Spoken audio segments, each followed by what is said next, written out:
Atas permintaan komandan operasi, makhluk ini ditembaki, tapi tidak mempan. Bukan karena kebal, tetapi peluru menembusnya begitu saja. Dia terbang ke atas dahan. Assalamualaikum warahmatullahi wabarakatuh.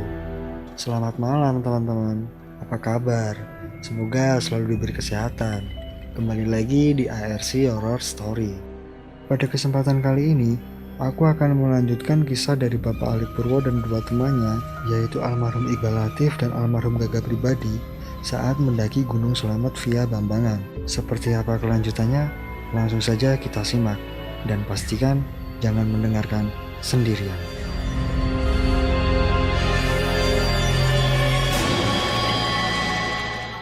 Kini aku duduk sendiri di sini, di atas air terjun yang di kemudian hari ku ketahui bernama Curug Minger. Aku memandang ke bawah, ke hamparan atap hutan yang tampak seperti permadani hijau tua. Bagaimana aku bisa menuruninya? Pikirku.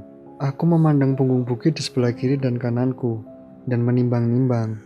Satu-satunya cara adalah kembali ke punggung bukit, tetapi perjuangan akan berat sekali. Aku memutuskan untuk beristirahat sejenak sambil mengumpulkan tenaga. Khawatir bahwa aku bisa terjatuh ke jurang, aku mundur beberapa langkah lalu duduk. Meskipun aku bisa menceritakan dengan runtut peristiwa demi peristiwa kisah ini, tetapi tetap ada beberapa yang sampai kini tak terjelaskan. Bukan karena aku ingin merahasiakan, melainkan karena aku sama sekali tak mampu mengingatnya. Rasanya seperti ingatanku terpotong begitu saja. Aku tak pernah ingat bagaimana aku menuruni jurang ini. Yang aku ingat adalah bahwa pada sore hari, aku duduk di atas lempengan batu sambil memandang air terjun itu di atasku. Belakangan, aku justru bingung ketika tim SAR yang terdiri dari para tentara menanyaiku tentang bagaimana caraku menuruni jurang itu. Mereka bersikeras menemukan jejak-jejak sepatu radialku di sepanjang dinding jurang Curug Minger. "Apakah kalian membawa tali? Berapa panjangnya?" tanya mereka di rumah sakit Rengguli Purbalingga setelah aku berhasil selamat di kemudian hari. Aku menggeleng. "Kalau kami bawa tali, musibah ini tak akan pernah terjadi," jawabku. Aku tidur di atas batu di tepi sungai tanpa api unggun, menyadari bahwa aku kini sendirian. Esoknya aku bangun, memanen belasan pacat sebesar jempol kaki yang menempel di seluruh tubuh. Singkat cerita, kulanjutkan perjalanan turun. Tak ada lagi target tentang perkiraan jarak yang harus ketempuh sebelum tidur. Pokoknya, aku bangun bila matahari bersinar, tidur bila malam atau hujan, makan bila lapar, berendam di sungai bila gerah. Mungkin sulit diterima logika, tapi cobalah hidup seminggu saja tanpa bekal di hutan. Engkau akan tahu seberapa banyak naluri manusia purbamu tersisa. Hari masih siang, dan aku sedang melata di antara rapatnya belukar berduri saat ku dengar teriakan. "Tolong, saya Gagah Pribadi, dari IKIP Negeri Semarang. Kami tersesat." Seingatku, aku menyuruhnya untuk mencari bantuan, bukan berteriak minta bantuan di tengah rimba perawan. Aku khawatir, teriakan itu hanya akan memberitahukan pada binatang buas tentang keberadaannya. Sementara, pada diriku sendiri instingku sebagai manusia, mencegahku untuk terlalu antusias terhadap teriakan Gagah. Lagi pula jaraknya masih cukup jauh dariku, sehingga bila berteriak pun aku hanya menghabiskan energiku saja. Aku membelokkan arah merayapku ke kiri, ke arah sumber suara itu. Ternyata dia menepati pesanku agar tetap menyusuri Sungai Lemberang. Hanya saja, pada saat itu, dia berada di punggungan bukit sebelah kiri, sedangkan aku di sebelah kanan. Jadi, kami terpisah oleh sungai. Lebatnya hutan dan tebalnya kabut tak memungkinkan kami untuk saling melihat. Setelah cukup dekat, aku berteriak, "Gagah, aku Alek.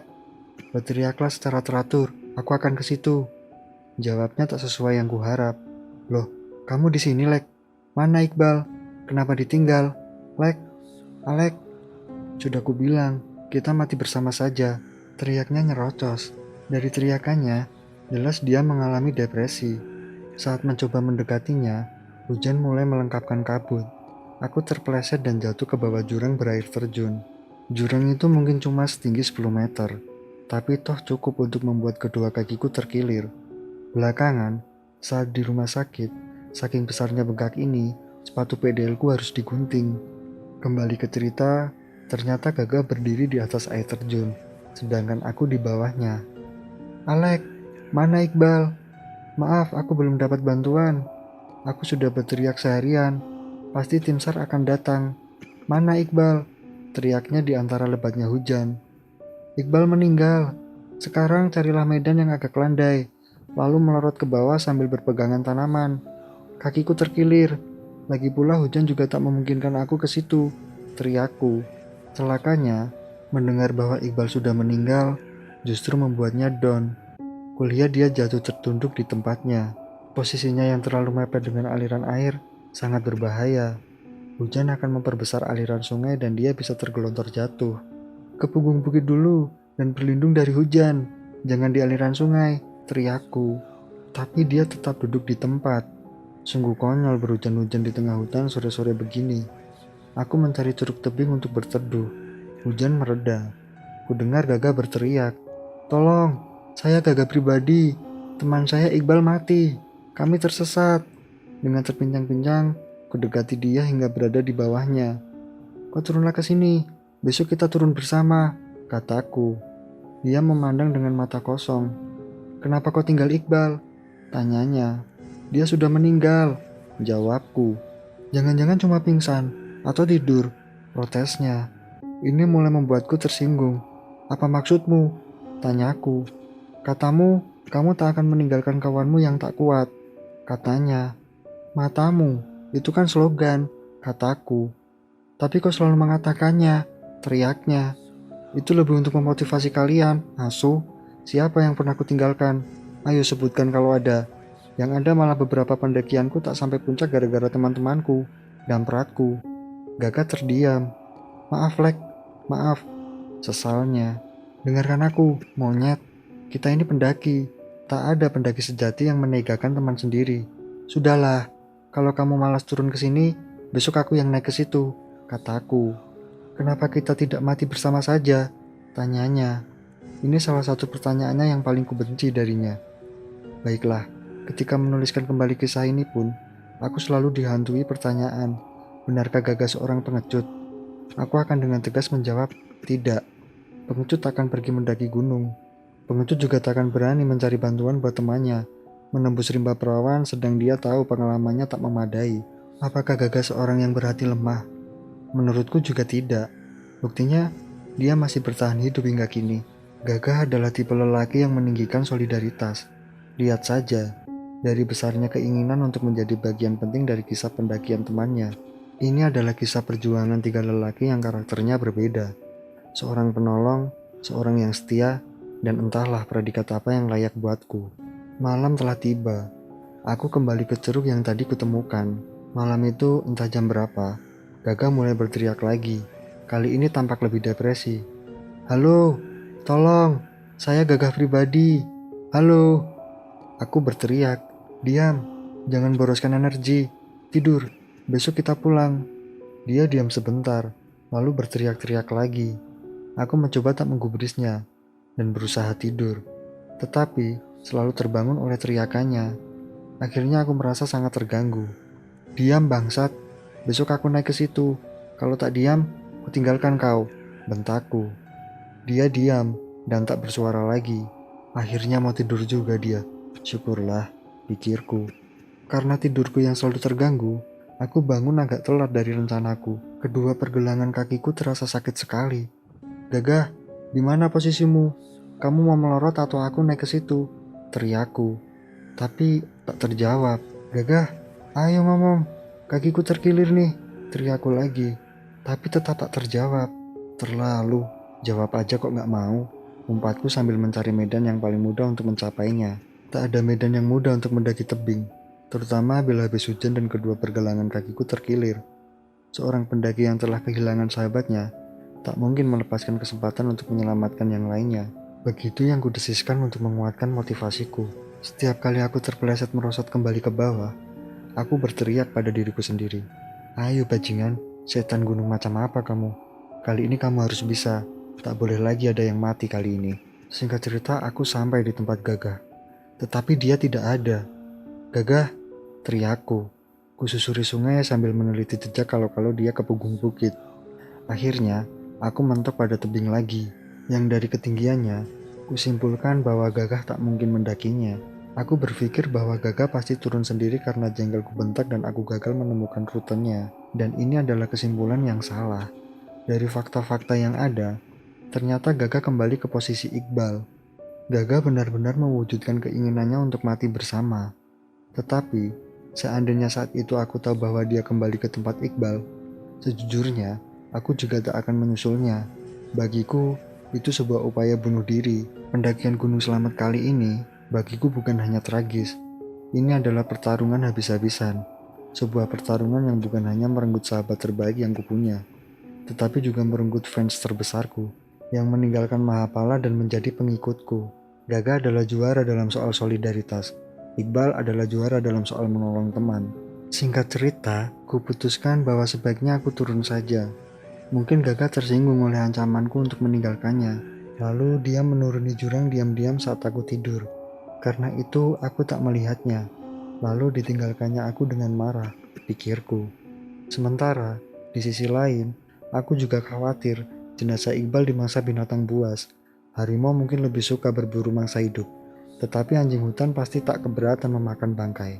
Aku harus mencapai sebuah desa agar jenazah Iqbal segera ditemukan. Aku harus turun agar bisa melaksanakan wasiat Iqbal. Aku harus turun sambil tetap berusaha menemukan Gagah. Aku pasti berhasil turun karena aku sudah pernah menaklukkan hutan gunung di Ungaran.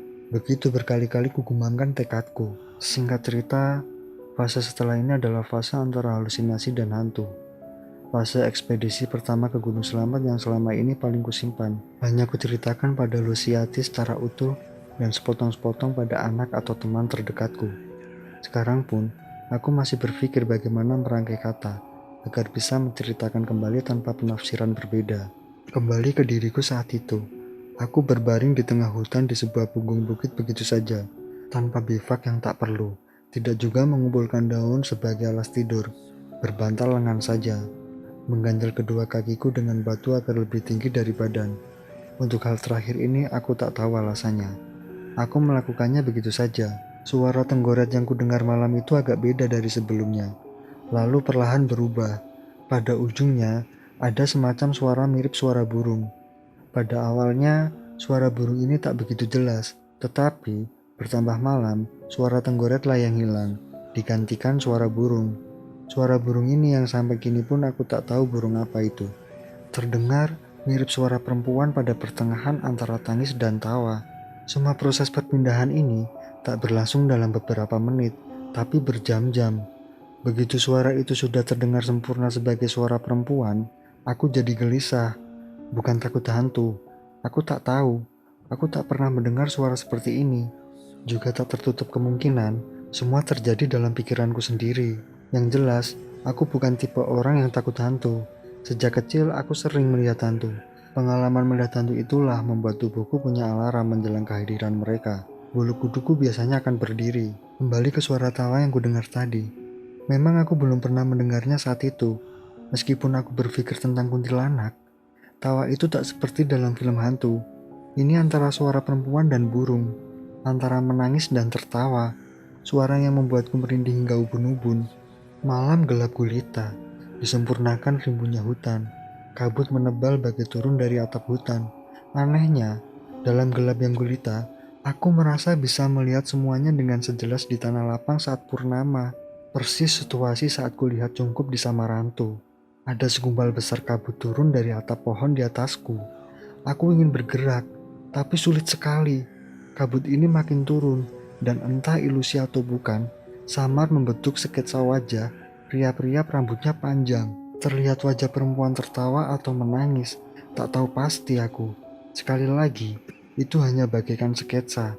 Sampai kini, aku lebih suka menganggap diriku kena halusinasi karena depresi, kurang gizi dan hipotermia. Kabut turun makin dekat. Kabut ini bagai selembar kain putih bersih yang besar. Kain berkepala dengan rambut panjang beriap oleh angin.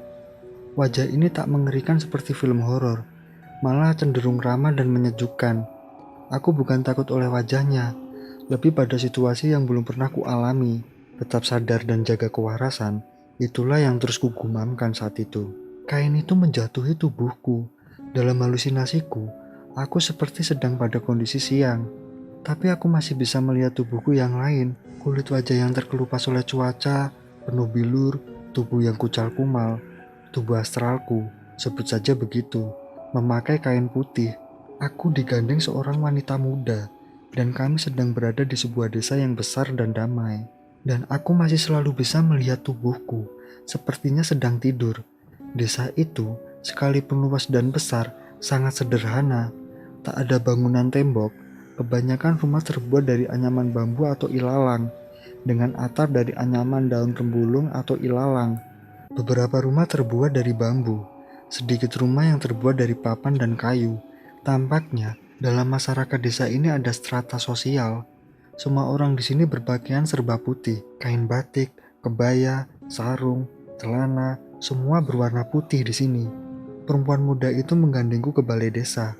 Sekalipun tak ada papan nama, aku menyimpulkan dari struktur bangunan yang berbentuk joglo dan tata letak meja kursinya. Aku dipersilakan duduk di situ. Agaknya, aku dalam persidangan. Tampak dari fakta bahwa aku didudukan di atas kursi rotan tunggal, sedang di hadapanku ada sederet orang yang dari pakaian dan perbawaannya tampak sebagai majelis yang sedang menyidangku. Di belakangku berjajar beberapa baris bangku yang diduduki pengunjung. Tidak penuh, tapi cukup banyak. Suasana tidak mencekam, tapi juga tidak terlalu akrab. Ini karena aku dan para warga tak saling mengenal, tapi mereka tampak cukup santun. Jaga kewarasan, itu yang terus kupikirkan. Kenapa kau masuk ke desa kami? Tanya perempuan setengah baya yang duduk di tengah. Berikutnya aku tahu bahwa dia adalah kepala desa di sini. Desa? Saya tak merasa masuk desa. Saya tersesat dan sedang mencoba turun, jawabku. Kamu masuk wilayah kami terlalu dalam, kata lelaki tua bersorban yang dipanggil Eyang. Saya tak sengaja, jawabku. Kalau begitu, kamu harus minta maaf, kata Bu Lurah. Baik, saya minta maaf atas ketidaksengajaan memasuki wilayah desa ini, jawabku. Dan sanggup menerima hukuman, kata si Eyang. Saya menolak karena saya tak sengaja, jawabku. Mereka saling berpandangan dan berbisik. Berarti kamu melawan? Tanya seorang lelaki berbadan gempal. Belakangan, saya tahu dia kepala keamanan, prajurit di situ. Kalau dihukum, saya akan melawan. Saya tidak tahu. Saya tidak mengganggu siapapun, tegasku. Mereka kembali saling berbisik. Apa modalmu untuk melawan? Selidik si gempal itu. Yang perlu kutekankan di sini adalah tak ada suasana intimidasi sama sekali. Mereka tetap santun. Interogasi ini lebih mirip musyawarah. Tak perlu modal buat melawan apa yang saya yakini sebagai ketidakbenaran. Saya punya hak untuk membela diri. Itu saja, jawabku. Begitulah percakapan kami. Lama sekali persidangan ini. Sampai selesai, belum diputuskan apakah ketidaksengajaan yang sudah dimintakan maaf merupakan kesalahan yang layak dihukum. Makanan dan minuman dihidangkan. Saya menolak semua makanan dan minuman itu. Seingatku, yang kupikirkan kira-kira begini. Bila ini mimpi atau ilusi, aku tak akan pernah kenyang karena makanan ini. Kalau ini nyata, berarti mereka ini jin. Aku tak akan makan makanan jin. Mereka tak tersinggung melihatku memilih puasa di tengah pesta. Di situ ada kambing dan babi guling, sate dan juga arak. Perutku terasa berbunyi keroncongan. Jaga kewarasan, pikirku tanpa henti. Aku diantar dua prajurit ke sebuah padang rumput. Aku terbangun dari tidurku dengan rasa lemas dan ngilu di sekujur tubuhku. Tanpa berpikir panjang, aku bangkit dan meneruskan perjalanan turun. Tak ada yang istimewa dari perjalanan ini. Aku sampai di atas sebuah air terjun yang sangat tinggi. Menurut perkiraan tim SAR, ketinggiannya lebih dari 100 meter. Aku duduk di tepi jurang sambil memeluk lutut yang gemetar. Dan lagi-lagi, ingatanku terpotong. Sepanjang petualangan 2 minggu di rimba selamat, aku mengalami 2 kali ingatan yang terpotong. Keduanya di air terjun setinggi 100 meter. Mungkin aku terlalu takut untuk menemukan apa yang sebenarnya terjadi. Aku hanya ingat bahwa aku kemudian berada di bawahnya. Aku memang berniat tidur di sore itu, membaringkan tubuhku miring menghadap air terjun. Sesekali menggumamkan lagu rock mengenang kematian Iqbal. Seingatku, ada rasa puas karena mengalahkan jurang itu. Malam pun tiba. Ritual macan kumbang memetik monyet, kudengar agak di kejauhan, di atas air terjun. Menandakan aku mulai keluar dari wilayah perburuan. Malam adalah siklus hari yang tak bisa kita hindari untuk dilalui. Ia menjadi tempat kita berteduh dari terik matahari, tempat melabuhkan penat setelah bertempur dan berburu seharian. Tetapi, ia juga menjadi saat kita sempurna tak berdaya. Ketika tidur pun, tak ada kepastian bahwa kita akan bisa bangun lagi. Malam adalah hitam, kelam, kebutaan di mana kita hanya mampu meraba-raba, dan benarlah dugaanku. Ilusi, hantu, atau justru keduanya bersekutu kembali menangkapku. Tentu aku akan jauh lebih suka bila kabut, kain, hantu, atau apapun langsung membekapku. Tapi, mana ada korban pemerkosaan yang bisa meminta. Akhirnya, datanglah yang kupastikan datang tanpa pernah kutunggu itu. Selembar kain berkepala perempuan turun dari atap pepohonan, mula-mula sebagai kabut, secara perlahan lalu membekapku. Lagi-lagi, dunia terang di mana tetap bisa kulihat tubuhku sendiri terbaring dalam hutan. Digandeng perempuan menyusuri jalan-jalan di desa kuno dengan warga berkostum serba putih. Desa tanpa satu pun papan nama. Kita ke peternakan dulu, katanya. Dan aku tak mampu menolak. Yang dia maksud ternak adalah kelabang dan kaki seribu. Akan kubuka sesuatu yang sangat mungkin membuat mereka sebal padaku. Bila misalnya kau tersesat di hutan ataupun di gunung, lalu seseorang yang tak kau kenal secara nyata ataupun mimpi menawari, aku akan membuatmu keluar dari sini dengan syarat, aku meminta seekor ayam hitam mulus setelah kamu sampai di rumah. Maka jawablah tidak. Ayam hitam mulus di seluruh pulau Jawa ini pada umumnya bermakna penduduk pribumi. Mengiyakan permintaan itu bisa berakibat kau menumbalkan satu nyawa. Aku setuju bahwa kematian adalah takdir Tuhan, tetapi bukankah sebaiknya kita menghindar jadi penyebabnya? Kali kedua aku di gelandang ini, suasana tampak beda, banyak janur hias, orang-orang main musik di halaman rumah-rumah tetua, ada yang main gamelan, tayuban, ada pula yang membuat aku heran, ada yang dangdutan lebih banyak ditonton anak-anak kecil, kaum remaja dan pemuda, banyak berkumpul di stan-stan tayuban, yang tua lebih suka uyon-uyon, kata anak bulurah, cukup sering mereka punya kerja seperti ini. Lagi-lagi aku dibawa masuk ke persidangan, cuma sekarang lebih banyak orang berkumpul. Begitu aku datang, mereka riuh bertepuk tangan. Aku duduk. Kami senang kamu lulus, kata si Eyang. Lulus? Lulus dari apa? Tanya aku. Karena kamu lulus, anggap saja itu ujian. Tetapi bila tidak lulus, kami akan menganggapnya sebagai hukuman, jawab si kakek. Tapi kapan dan apa? Tanyaku bingung. Tadi siang di gerojokan. Maaf, saya tidak akan menyebut nama. Jawabnya tersenyum. Jadi, tadi mereka yang melobiku buat mati. Runtuhku dalam hati. Aku jadi mahfum. Hantu, setan, atau iblis yang paling menakutkan tidaklah berada di luar manusia. Yang paling mengerikan justru yang mungkin di hati kita. Mereka yang mendaki sambil mengeluh dan memegang lutut atau paha juga menarik perhatian kami. Membuat kami berpikir bahwa kaummu adalah bangsa yang suka mengeluh dan tak tahu diri, kata Bulurah. Loh, kenapa? Tanya si Gempal, kepala pengawal. Kau tak suka putri junjungan kami? Aku berpikir jangan-jangan itu adalah pertanyaan yang menjebak. Aku mencari-cari dalih yang tak menyinggung mereka. Sebenarnya, bila tak usah mempertimbangkan strategi untuk menghindari konflik yang tak perlu, jawaban atas pertanyaan itu akan sangat mudah sekali. Bila peristiwa ini cuma mimpi atau ilusi, masa aku mau menikahi perempuan yang hanya ada dalam mimpi? Kalau mereka ini jin atau hantu, bersedia menikahi perempuan itu berarti tolol sekali. Jadi, jika ku jawab iya, hanya akan menunjukkan bahwa aku berada di antara tolol atau tolol sekali. Saat itu aku tak menemukan cara lain untuk menjawab tanpa membuat mereka tersinggung. Si Gempal menggeleng bingung. Tidak, jawabnya. Nah, sama. Begitu pula jawabanku. Kataku berhati-hati. Kulihat para pengunjung kasak-kusuk. Sepertinya mereka tak tersinggung. Baik, kami tak pernah memaksa, kata Bulurah. Dia memandang anak gadisnya. Berarti, hari ini kau harus pilih jodohmu. Atau kau sudah punya pandangan? Tanyanya. Gadis di sebelahku itu mengangguk. Ya sudah, pergi sana. Segera temui dan siap melakukan upacara, kata Bulurah. Si gadis pun berlalu, sopan tapi riang. Aku menarik nafas lega. Jaga kewarasan, pikirku. Si Eyang memberi aba-aba dengan tangannya. Penonton pun bubar dengan tertib, mengikuti perempuan yang diharuskan menikah itu. Pergi pula salah satu dari majelis yang menyidangku. Belakangan, aku tahu dia semacam penghulu. Sekarang, suasana jadi sepi. Kami sudah mengamati kalian, jauh sebelum kalian memasuki Samarantu. kata si Eyang serius. Aku teringat dua cungkup yang kulihat menjelang pos Samarantu. Terbesit keinginan untuk bertanya pada mereka, tapi bibirku enggan terbuka. Tubuh kecil, keras kepala, durhaka dan suka mengumpat. Sindir Bulurah. Kami selalu mengamati kaummu yang mendaki melintasi desa kami, melewati halaman-halaman rumah kami. Banyak yang suka berbicara kasar sepertimu. Umpatan selalu menarik hati kami.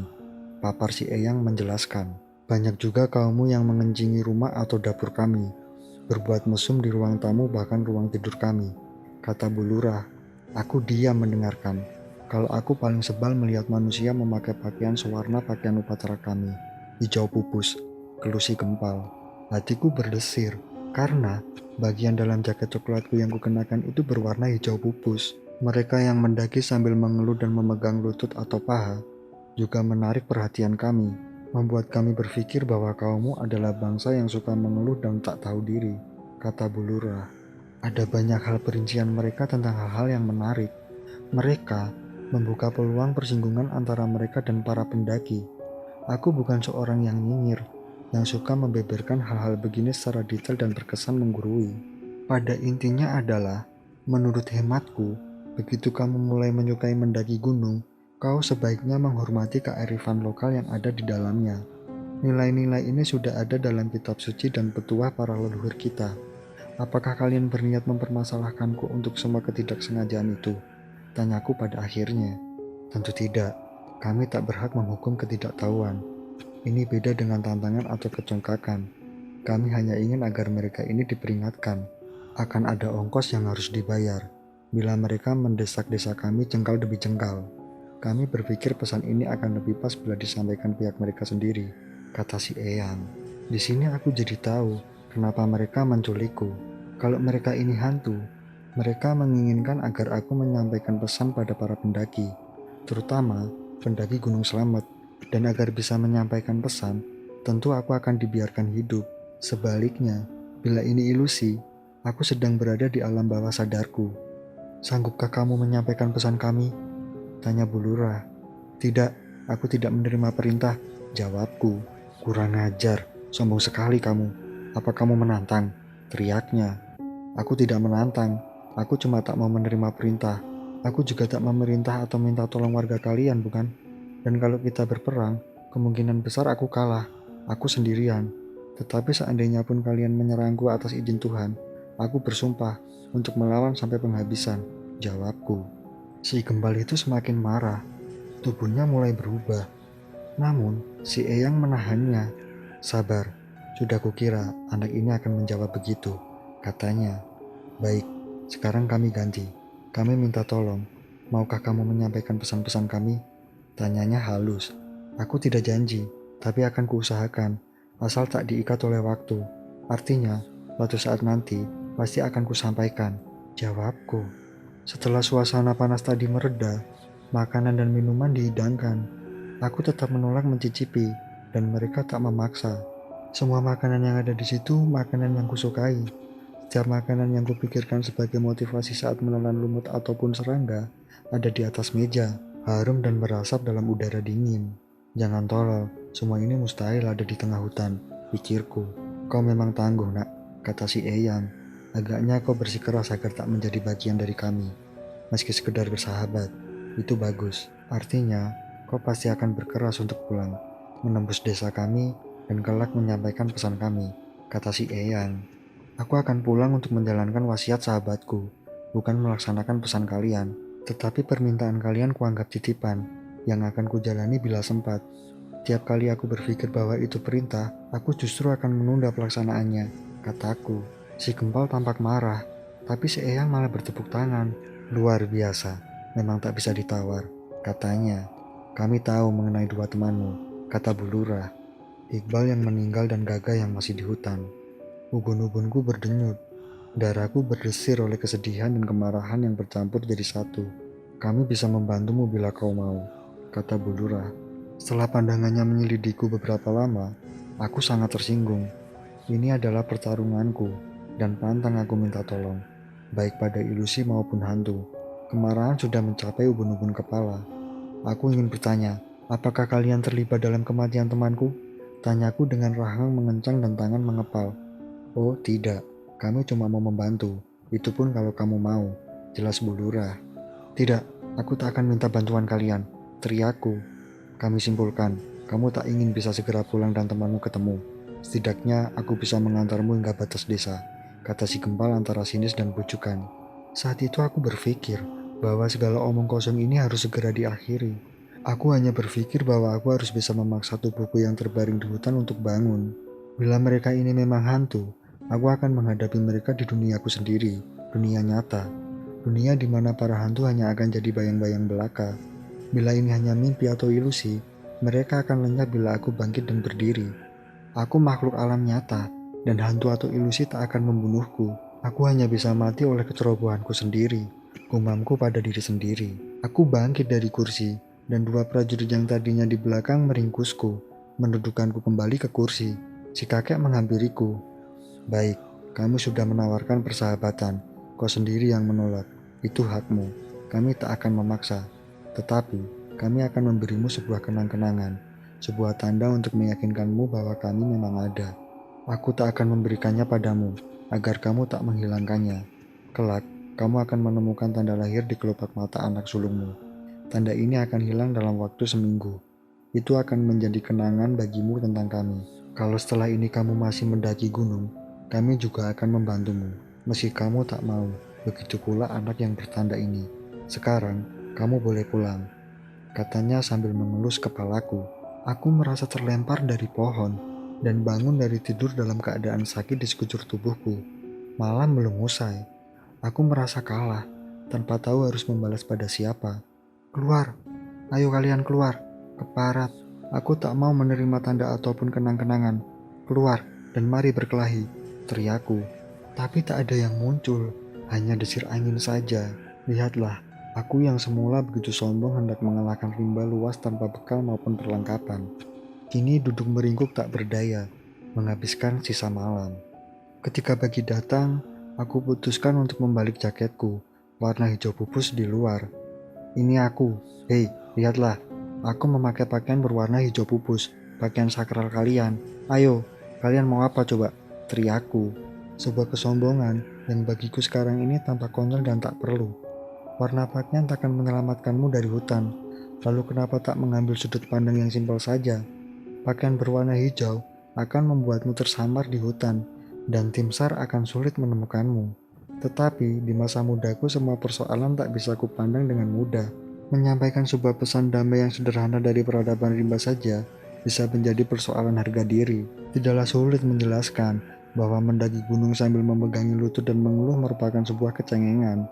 Dan pada situasi tertentu, kecengengan bisa mematikan. Juga tak sulit menjelaskan bahwa mengucap salam di tempat-tempat tertentu bukanlah perbuatan menyekutukan Tuhan. Salam pada hakikatnya merupakan doa keselamatan. Pendakian kami bertiga sebenarnya selesai di titik ini. Kuceritakan saja pada akhirnya. Melalui pencarian yang lama dan sulit bahkan melibatkan paranormal, tim SAR menemukan lokasi jatuhnya Iqbal.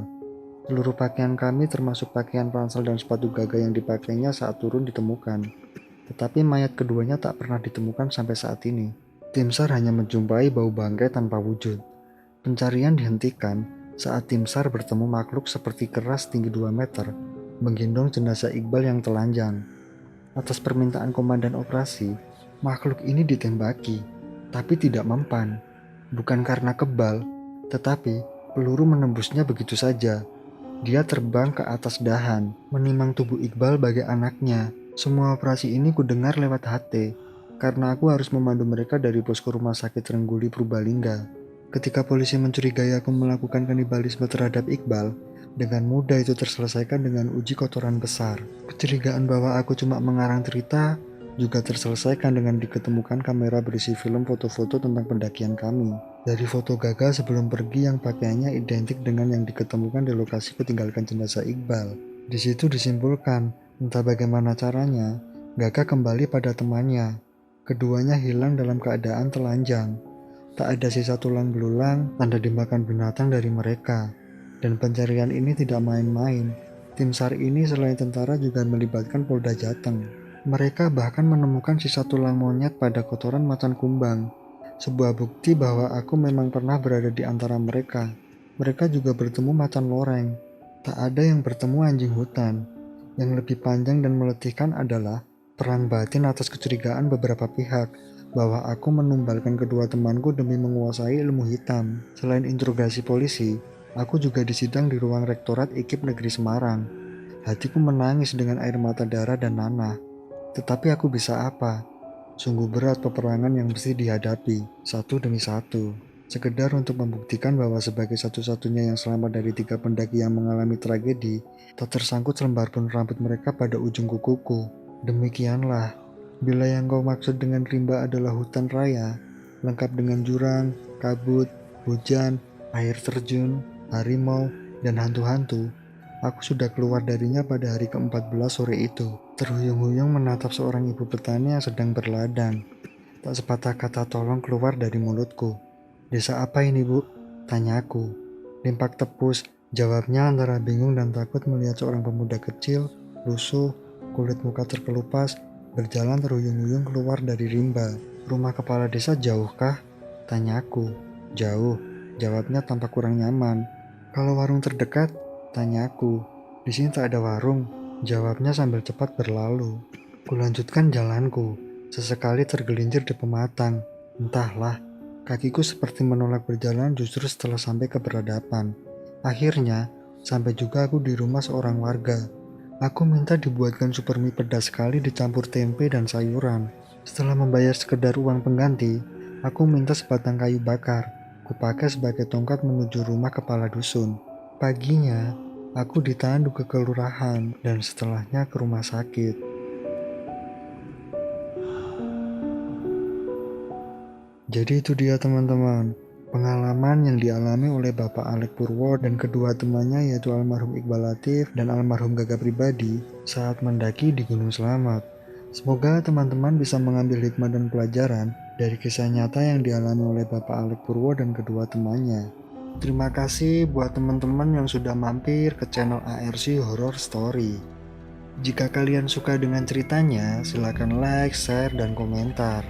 Jangan lupa juga subscribe sebagai bentuk dukungan kalian di channel ini.